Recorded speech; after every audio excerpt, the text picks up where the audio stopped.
नमस्कार दोस्तों, स्वागत है आपका इस नए वीडियो में। हमारी जिंदगी में कई बार हम खुद को एक मुश्किल घड़ी में पाते हैं। कई बार हमें बड़े फैसले लेने पड़ते हैं, लेकिन हमें यह नहीं पता होता कि वो सही है या गलत। क्या उस फैसले का परिणाम हमारे जीवन में खुशियां लाएगा या मुसीबत। लेकिन कई बार हमारे पास सही निर्णय लेने की सुझाव नहीं होते और हम जल्दबाजी में फैसला कर लेते हैं, और उन फैसलों की वजह से हमारी जिंदगी सुखमय हो सकती है या फिर हमारी जिंदगी नरक से भी बढ़कर हो सकती है। इसलिए सही फैसला लेने की क्षमता हमारे जीवन में सफलता हासिल करने के लिए आवश्यक है। तो चलिए आज की इस बोध कहानी के माध्यम से जानते हैं कि जीवन में सही फैसले कैसे लिए जाएं, और यह भी कि सही निर्णय लेने के तरीका कौन सा है। तो बिना किसी देरी के कहानी शुरू करते हैं दोस्तों। कई साल पहले की बात है। एक छोटे से राज्य में एक बौद्ध भिक्षु निवास कर रहे थे, जिन्हें सभी जगहों पर उनके ज्ञान के बड़े चर्चे थे। वह बौद्ध भिक्षु बहुत ज्ञानी थे। उनके पास लोग बहुत दूर दूर से आते थे ताकि वे उनसे अपनी समस्याओं का समाधान प्राप्त कर सके। उनके पास कोई भी कैसी भी समस्या लेकर क्यों ना आए, वह समस्या का समाधान अवश्य करते थे। जब भी वह किसी की समस्या सुनते तो उस समस्या को बड़े ही ध्यान से सुनते, समझते, उसमें लीन हो जाते, और उसके बाद कुछ देर के लिए वह आंखें बंद करते और समस्या के बारे में अच्छे से सोच विचार करते और उसके बाद उसका समाधान देते। ऐसे में कोई भी व्यक्ति उनके बारे में केवल एक ही बात सोचता था, शायद इन साधु के पास कोई ऐसी चमत्कारिक शक्तियां हैं जिससे यह समाधान पूछते हैं और उसके बाद हमें वह समाधान बताते हैं। एक बार एक युवक ने उन महाराज से यह पूछ भी लिया, क्या आपके पास ऐसी कोई चमत्कारी शक्तियां हैं जिसके कारण आप हमारी समस्याओं का समाधान करते हैं, या आपके पास ऐसी कोई दिव्य दृष्टि है जिससे आप हमारी समस्याओं का समाधान खोज पाते हैं। उस युवक की यह बात सुनकर वह साधु जोर जोर से हंसने लगे, लेकिन उन्होंने उस युवक की बात का कोई जवाब नहीं दिया। उसके कुछ ही दिनों बाद उस राज्य में एक बड़ी अजीब सी घटना घटी। उस राज्य में एक बुढ़िया औरत रहा करती थी जो अपने पूरे घर में अकेले ही रहती थी। उसका कोई ना था। उस राज्य से होकर 4 मित्र अपने घर की ओर जा रहे थे। वे लोग दूसरे नगर में काम करके पैसा इकट्ठा करके अपने गांव की ओर जा रहे थे। ये बात बहुत पुराने जमाने की है, जब यातायात के साधन ना हुआ करते थे, इसलिए वे लोग पैदल ही यात्रा किया करते थे।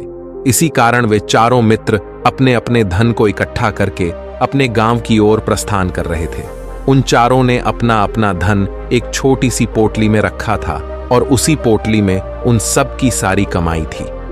तभी उन चारों मित्रों में से एक मित्र कहता है, मित्रों, इस तरह से यदि हम अपना धन अलग अलग रखेंगे तो इससे हमारा धन चोरी हो सकता है। क्यों ना हम अपना सारा धन एक ही पोटली में रख दें, जिससे हम सब इस पर ध्यान भी दे सकेंगे और हमारा धन सुरक्षित भी हो जाएगा। और जब हम अपने गांव पहुंच जाएंगे तो हम वहां पर अपना अपना हिस्सा इसमें से ले लेंगे। उन तीनों मित्रों ने उस युवक की बात मान ली और वे सभी मिलकर अपना धन एक ही पोटली में रख देते हैं और वे सभी मिलकर अपने गांव की ओर आगे बढ़ते हैं। चलते चलते काफी समय बीत चुका था और अब रात्रि होने वाली थी।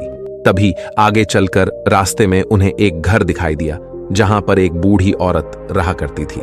रात्रि का समय भी हो चुका था और उन चारों मित्रों को रात रुकने के लिए कोई ना कोई जगह की आवश्यकता भी थी। ऐसे में उन चारों ने मिलकर यह योजना बनाई कि वे लोग आज रात इसी घर में ठहरेंगे। इसलिए वे चारों लोग उस घर की ओर आगे बढ़ते हैं। उस घर का दरवाजा खटखटाते हैं। तभी सामने से एक बूढ़ी औरत दरवाजा खोलती है और उन चारों मित्रों में से एक मित्र हाथ जोड़कर उस बूढ़ी औरत से कहता है, माता जी, हम अपने गांव की ओर जा रहे थे, लेकिन यहां रास्ते में ही रात हो गई और अब हम इतनी रात में सफर नहीं कर सकते।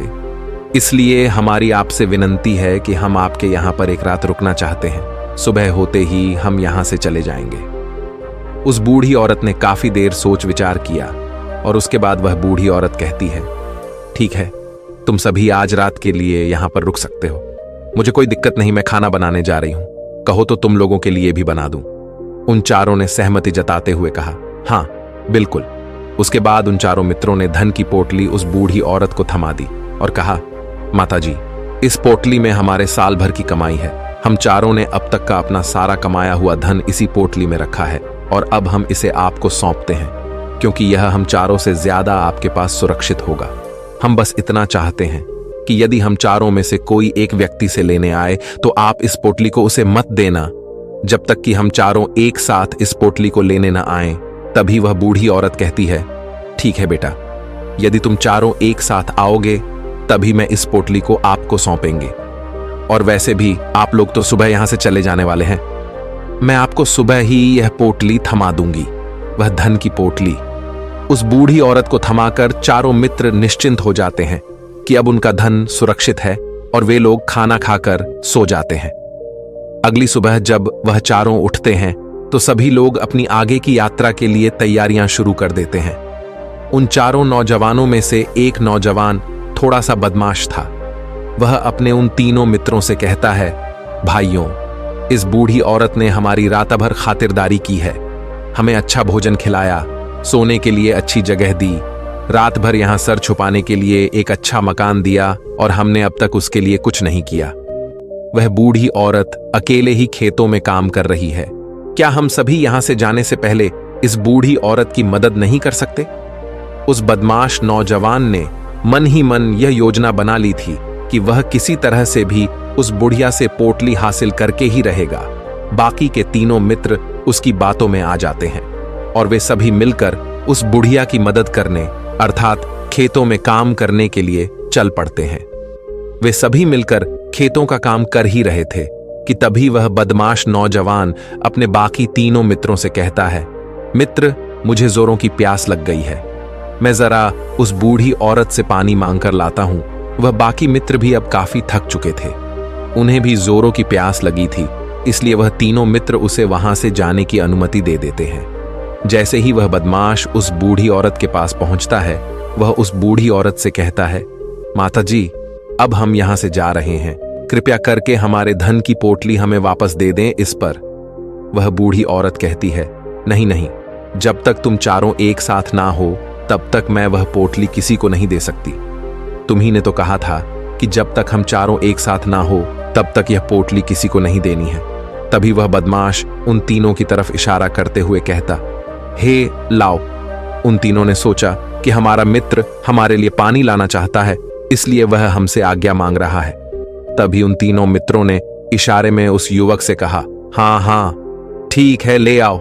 ये देख, उस बुढ़िया को यह लगने लगा कि अब ये चारों यहां से जा रहे हैं और ये अपनी पोटली मांग रहे हैं, इसलिए उस बुढ़िया ने वह कोठलाकर उस बदमाश के हाथों में रख दी और वह बदमाश उस पोटली को लेकर वहां से चला गया और बाकी के तीनों मित्र अपने खेत के काम में व्यस्त हो जाते हैं।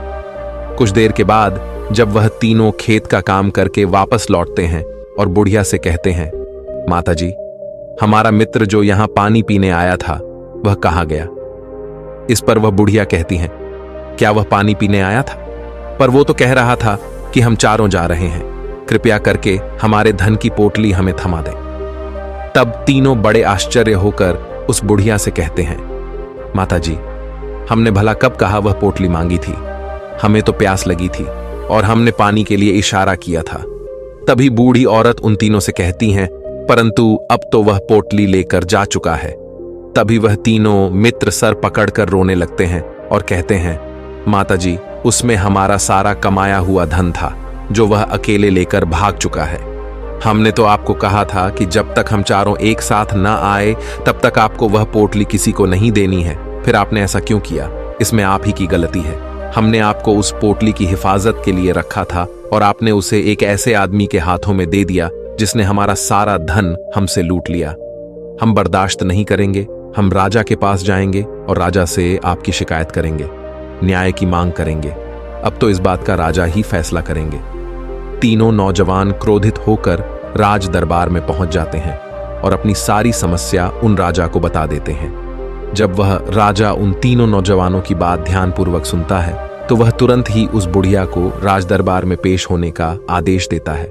राजा के आदेश पर राजा के सैनिक तुरंत ही उस बूढ़ी औरत को राज दरबार में पेश करते हैं और राजा भरी दरबार उस बूढ़ी औरत को दोषी करार कर देता है और कहता है, तुम्हें वह पोटली उस अकेले व्यक्ति को नहीं देनी चाहिए थी। जब उन्होंने तुमसे कहा था कि जब तक वह चारों एक साथ उस पोटली को लेने ना आए तब तक तुम्हें वह धन किसी को नहीं देना चाहिए था। इसमें तुम्हारी गलती है और अब तुम्हें इसका हर्जाना भरना होगा, तुम्हें इनका धन लौटाना होगा। राजा का यह आदेश सुनकर बूढ़ी औरत फूट फूट कर रोने लगती है और राजा से मदद की गुहार लगाती है और कहती हैं, हे राजन, मैं तो एक बूढ़ी औरत हूं और मेरे पास इतना धन नहीं है और ना ही मेरे घर में कोई ऐसा है जो धन कमाता हो। मेरे पास इतना धन नहीं कि मैं इनका धन लौटा सकूं। मैं तो अकेली हूं, बेसहारा हूं, कृपा करके मुझ पर रहम करे। लेकिन राजा उस बूढ़ी औरत की एक नहीं सुनता। वह बूढ़ी औरत रोते हुए अपने घर की ओर जा रही थी। ये सोच रही थी कि आखिर मैं इतना धन कहां से लाऊं, कि कैसे मैं उन लोगों का यह धन उन्हें लौट आऊंगी। मेरे पास इतना धन नहीं है। मैं क्या करूं, कैसे करूं, कहां से लाऊं इतना धन? यदि मैंने उनका धन नहीं लौटाया तो मुझे राजा मार डालेगा। वैसे भी मेरी ही गलती है। जब उन चारों ने मिलकर मुझसे कहा था कि जब तक हम चारों एक साथ ना आए तब तक वह पोटली किसी को नहीं थमानी है, फिर भी मैंने वह पोटली केवल उस एक व्यक्ति को थमा दी। इसमें गलती तो मेरी ही है। वह रोते रोते ये सारी बातें सोचते हुए अपने घर की ओर जा रही थी। तभी रास्ते में उस बूढ़ी औरत को वहीं संत मिले जो उस नगर में किसी भी समस्या का समाधान बड़ी ही सरलता और सहजता से करते हैं। उन्होंने उस बूढ़ी औरत से कहा, क्या बात है बेटी, क्यों रो रही हो? इस पर वह बूढ़ी औरत उस संत को सब कुछ सच सच बता देती है और कहती हैं, हे महाराज, इसमें गलती तो मेरी ही है। उन चारों ने तो पहले ही कहा था कि जब तक वे चारों एक साथ ना आए तब तक वह पोटली मुझे किसी को नहीं देनी है। लेकिन मेरी हिम्मत मारी गई थी जो मैंने वह पोटली केवल एक व्यक्ति को थमा दी और वह उनका सारा धन लेकर वहां से भाग गया। लेकिन अब मुझे यह समझ नहीं आ रहा कि मैं वह सारा धन कहां से लाऊं, कैसे जुटाऊं। मेरे पास इतना धन नहीं है और राजा ने तो आदेश भी दे दिया है कि मुझे उनका धन लौटाना ही पड़ेगा। लेकिन मैं यह समझ नहीं पा रही कि इतना सारा धन मैं कहां से लाऊंगी। तभी वह संत उस बूढ़ी औरत से कहते हैं, शांत हो जाओ, मैं कोई ना कोई रास्ता जरूर निकाल लूंगा। इतना कहकर वह संत वहीं पर बैठ जाते हैं, ध्यान करने लगते हैं। कुछ देर के लिए आंखें बंद कर सोचते हैं, विचार करते हैं। मौन रहकर वह समस्या का समाधान निकालते हैं और उसके बाद वह उस बूढ़ी औरत से कहते हैं, बेटी, राजा ने फैसला किया है, वह बिल्कुल गलत है। आपने जो किया इसमें आपकी कोई गलती नहीं है। राजा का फैसला गलत है। उन संत के इतना कहने पर बूढ़ी औरत चुप हो गई और यह सोचने लगी कि आखिर राजा का फैसला कैसे गलत हो सकता है। राजा तो सभी के लिए न्याय ही करते हैं और वह कभी किसी का बुरा नहीं करते। फिर आखिर आज राजा का फैसला कैसे गलत हो गया? उन संत और उस बुढ़िया की बात आसपास के खड़े लोग सभी लोग सुन रहे थे और वे लोग भी बड़े अचरज में थे, क्योंकि राजा का फैसला कैसे गलत हो सकता है। राजा ने तो बिल्कुल सही फैसला लिया है। इस बूढ़ी औरत ने ही गलती की है, उन चारों का धन केवल एक ही को थमा दिया। ऐसे में इस बुढ़िया को उनका धन तो लौटाना ही चाहिए। राजा ने गलत फैसला कहा किया है। तभी वह संत उस बूढ़ी औरत से कहते हैं, जाओ और राज दरबार में कह दो कि हे राजन, आपका फैसला गलत है और सही क्या है, गलत क्या है, इसका फैसला मैं करूंगा। पहले तो बूढ़ी औरत इतनी हिम्मत ही नहीं जुटा पा रही थी कि वह राज दरबार में जाकर भरे राज दरबार में राजा को यह कह सके कि राजन, आपका फैसला गलत है। लेकिन जैसे तैसे उसने हिम्मत जुटाई और वह वापस राज दरबार लौटी। उसने डरते हुए भरे राज दरबार राजा से बड़ी थर्राती आवाज में कहा, हे राजन, आपने जो फैसला किया है वह फैसला गलत है। इतना कहकर उसने राजा को सारी बात सच सच बता दी। उस बूढ़ी औरत की बात सुनकर राजा बहुत क्रोधित हुआ। राजा ने उस बूढ़ी औरत से कहा, कौन है वह संत जिसने मेरे फैसले को गलत बताया है? क्या उन्हें नहीं लगता कि मैंने सही निर्णय लिया है? मैं हर रोज कई निर्णय लेता हूं, कई फैसले करता हूं, लेकिन आज तक कभी किसी ने मुझसे यह नहीं कहा कि मेरा फैसला गलत है। यदि उन संत ने मुझे सही फैसला न सुनाया, उन्हें फांसी की सजा दे दूंगा। यह बात पूरे नगर में फैल गई। सभी लोग यह जानने के लिए हैरान थे कि आखिर वह साधु ऐसा कौन सा फैसला सुनाने वाले हैं जो राजा से भी उचित होगा, जिसमें सबके लिए न्याय होगा। राजा ने अपने सैनिकों को तुरंत ही आदेश दिया कि जाओ और संत को राज दरबार में लाओ। राजा की आज्ञा के अनुसार वे सैनिक तुरंत ही उन संत को लेने के लिए निकल पड़े। वे लोग कुछ ही देर बाद उन संत को लेकर राज दरबार पहुंचे।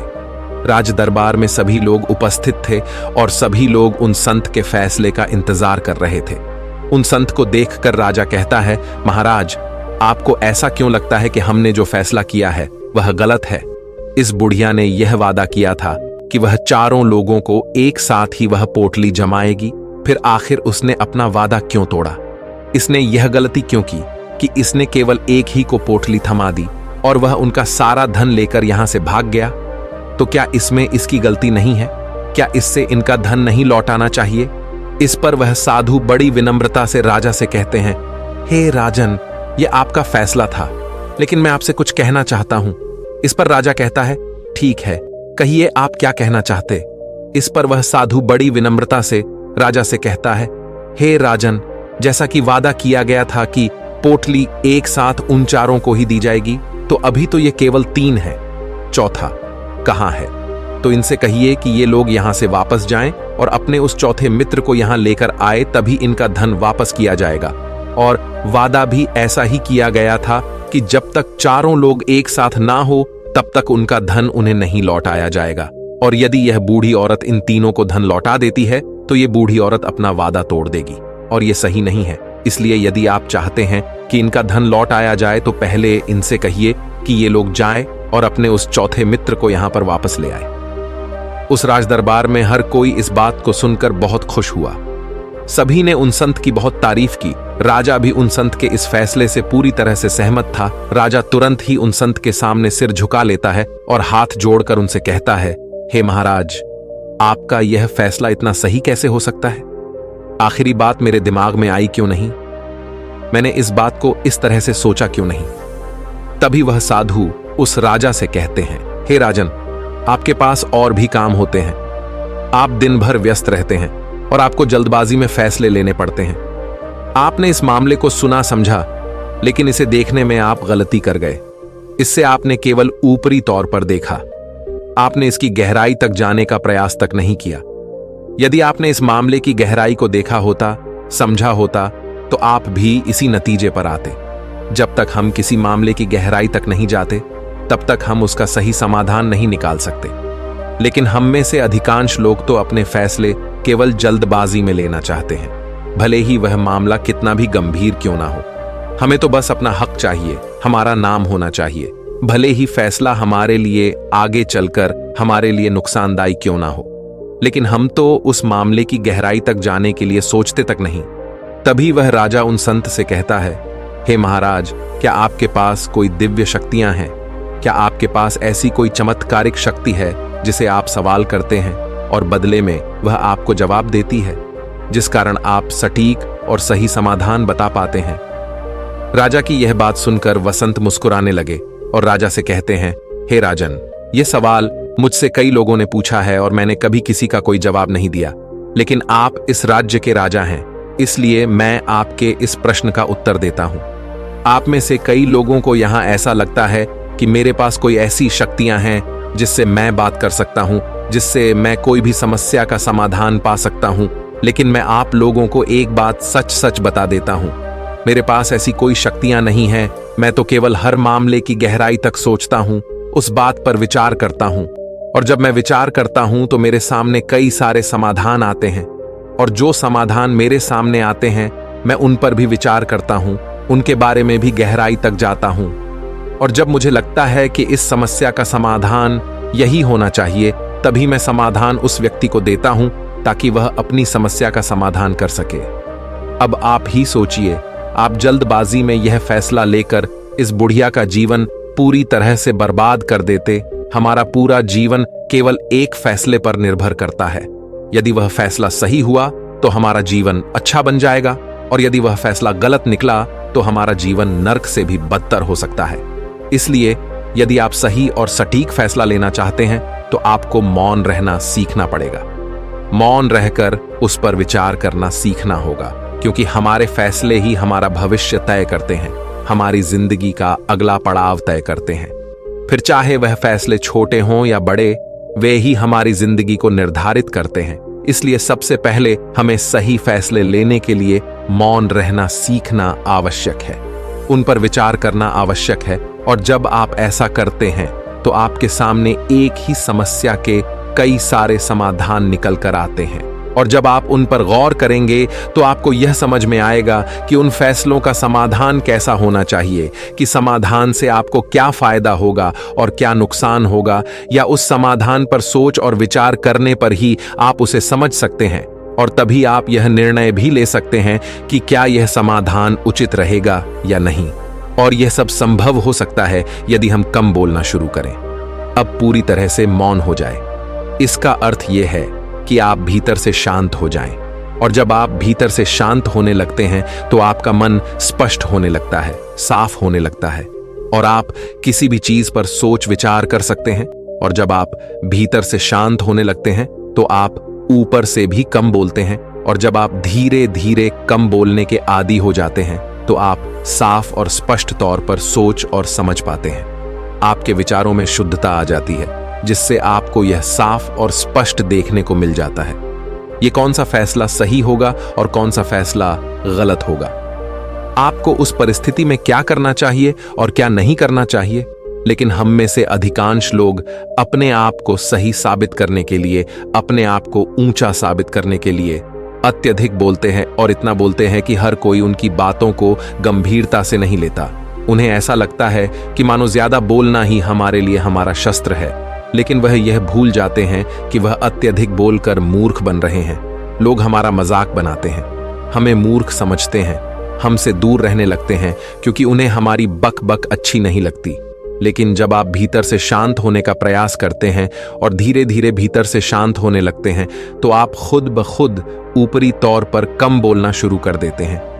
इससे आपके मन में, आपके मस्तिष्क में एक साफ और स्पष्ट विचार उत्पन्न होते हैं, और आप अपने आप को साफ स्पष्ट तौर पर समझ पाते हैं, देख पाते हैं आपको कब, क्या, क्यों और कितना बोलना चाहिए, और आपको कब, कैसे, क्यों, किस तरह से कौन सा फैसला लेना सही है या नहीं, यह भी आप अच्छी तरह से समझ और जान पाते हैं। जब आप कम बोलना शुरू करते हैं तब आप अपने आप को बहुत अच्छी तरह से समझना शुरू कर देते हैं, अपने आप पर अच्छी तरह से विचार करना शुरू कर देते हैं। तब आपको यह बात भी बहुत अच्छी तरह से समझ में आने लगती है कि जो हम बेकार की बक बक करते हैं उस पर हमारे शरीर की बेवजह ही कितनी सारी ऊर्जा यूं ही व्यर्थ हो जाती है, नष्ट हो जाती है, जिसे हम चाहे तो किसी जरूरी काम में लगा सकते हैं, फैसले लेने में लगा सकते हैं, जिससे हम तनाव मुक्त रह सकते हैं और हमें अच्छी नींद भी आ सकती है। और यदि आप इसी प्रकार सोच विचार कर फैसले लेना शुरू करते हैं तो आपका मस्तिष्क भी अच्छी तरह से काम करने लगता है और आपका मस्तिष्क पहले से भी ज्यादा शक्तिशाली हो जाता है। और इसका एक बहुत अच्छा उदाहरण भी आपको मैं बताना चाहूंगा। जब आप स्कूल में पढ़ते थे या फिर आज भी आप पढ़ रहे हो तो आपने देखा होगा कि जो बच्चे होनहार होते हैं, होशियार होते हैं, वे लोग बहुत कम बातें करते हैं और अपना समय सही चीजों में लगाते हैं। वह अधिकांशतः अपना समय मौन होकर ही बिताते हैं। इसी वजह से वह पढ़ाई करने में बहुत तेज होते हैं। वह जो कुछ भी पढ़ना चाहते हैं वह उसे याद कर ले जाते हैं। लेकिन वहीं पर दूसरी तरफ जो लोग बहुत अधिक बोलते हैं, यदि आप उन्हें पूरे 24 घंटे भी दे दें तो भी वह उस तरह से उन चीजों को याद नहीं रख सकते जिस तरह से वह मौन रखने वाले बच्चे उन बातों को याद कर लेते हैं। और महान चाणक्य ने भी यही कहा है कि जो व्यक्ति ये समझ जाता है कि उसे कब, कहां और कितना बोलना चाहिए, उस व्यक्ति को सफल होने से कोई नहीं रोक सकता। और आप इतिहास उठाकर देख सकते हैं, आज तक जो भी लोग महान हैं, जो लोग भी सक्सेसफुल बने हैं, उन लोगों की आदत बहुत कम बोलने की है। उनका पूरा ध्यान केवल अपने लक्ष्य पर होता है और अपना पूरा समय वह अपने लक्ष्य को पाने में ही लगा देते हैं। इसीलिए आपको भी यह आदत अपने जीवन में उतारनी चाहिए। और कम बोलने का अर्थ यह नहीं कि आप ऊपर से कम बोलें, बल्कि आप भीतर से कम बोलिए, भीतर से शांत रहिए। यदि आप रोज इसका अभ्यास करते हैं तो केवल कुछ दिनों में ही इससे होने वाले लाभ आपको आपके सामने नजर आने लगेंगे। दोस्तों, आपने आज के इस वीडियो से क्या सीखा वह मुझे आप कमेंट में बता सकते हैं। इसी के साथ मैं उम्मीद है कि आपको आज की वीडियो पसंद आई होगी, तो इस वीडियो को उस इंसान को शेयर करें जिससे ये कहानी सुनने की जरूरत है, और उसी के ठीक बाद चैनल को सब्सक्राइब करें। तो चलिए फिर मिलते हैं ऐसी एक और नई वीडियो में एक नए मैसेज के साथ। तब तक के लिए अपना ख्याल रखें। धन्यवाद और नमो बुद्धाय।